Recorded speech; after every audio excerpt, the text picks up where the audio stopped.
It's the week after Labor Day, and you know what that means if you're a Las Vegas sports fan. It is time for Vegas Golden Knights season training camp starting this week.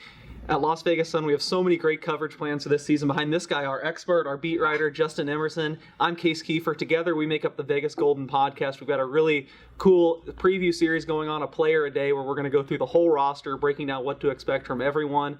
We hope you check that out wherever you listen to your podcast. But we're also going to try to do some video things. Get at Justin with some questions at J15Emerson on Twitter or at Case Keefer throughout the year. Maybe we'll answer some things you want to hear us talk about. We think we know maybe where your head is at going into training camp. And it's the offseason, of course. A lot of people regarding the Vegas Golden Knights offseason is a little disappointing. I'll ask you, Justin, is that a fair characterization? Well, I think it's hard to say that it wasn't. I mean, you look at it, and it's hard to argue that this team is better now than they were at the start of the offseason. They lost Erik Haula, Colin Miller, Nikita Gusev, all for basically picks. They got Nicholas Waugh from Carolina out of it, but then they lost Pierre-Edouard Bellemare. They lost Ryan Carpenter to free agency. They didn't really make any major moves. They signed a couple of minor league free agents, but, so like I said, it's hard to say that the team is better now than they were at the start of the offseason. But if you look at it a little bit of a bigger view, are they better now than they were on opening night last year? Well, they have Mark Stone this time around, and I think he's going to cover a lot of deficiencies in other parts of the lineup. He is that good of a player, and I think when you're looking at it, some of the rookies are going to come up. Cody Glass might be here, Nicholas Hague might be here, and if they fill in what Erik Haula and Colin Miller could do, I mean, maybe the offseason wasn't as bad as we all thought it was. Certainly, I think you make some really good points, but I do think you missed the headliner. How has the name Nikita Gusev not come out of your mouth?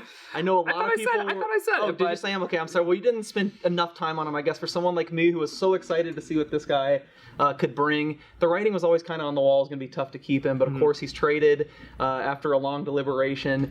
We're not going to get to see him. The team kind of kept some of the contracts that they would have had to have moved otherwise. So that means some fan favorites, Ryan Reeves, Cody Eakin, are still going to be around, but how do you kind of wrap up the whole Gusev experience, I guess? I think the Golden Knights didn't want to trade away more players off of their main roster to make space for Nikita Gusev. They had already traded away Miller and Haula, like we had said, basically for cap space. But so they would have had to do the same for a guy like Ryan Reeves or Nick Holden to make space for a potential Nikita Gusev contract. And we still haven't seen Gusev play in the NHL. We don't know how good he's going to be. Honestly, he could be bad. I think he will be good, and this could turn out to be a move that the Golden Knights regret, but they'll have a little bit more cap space next offseason, and they haven't locked themselves into too much, so maybe they wanted to save up for that. Maybe they've got an eye on somebody next summer, but it is going to be hard to see Nikita Gusev playing for the Devils, particularly if he turns into a really good player. Yeah, so I know Golden Knights fans will have their eye on Gusev throughout the season. I think you made a really good point. I know it's something you've been harping on, is they still have some flexibility further down the road. Mm-hmm. You can read all what Justin wrote about that on LasVegasSun.com. I think you've written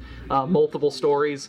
What are some of the other kind of big bullet points from the offseason, I guess, that we didn't touch on there in that initial surge? Well, I think the big thing was getting William Karlsson under contract, an 8-year contract at $5.9 million annually, kind of a steal on a value basis, I think, for a top-line center. That kind of dominated the start of the offseason before it turned into Gusev season. But now we've got Thursday, the rookies report to camp. We've got a preseason game here, and we're on to 2 weeks now, so we've almost got real hockey to talk about.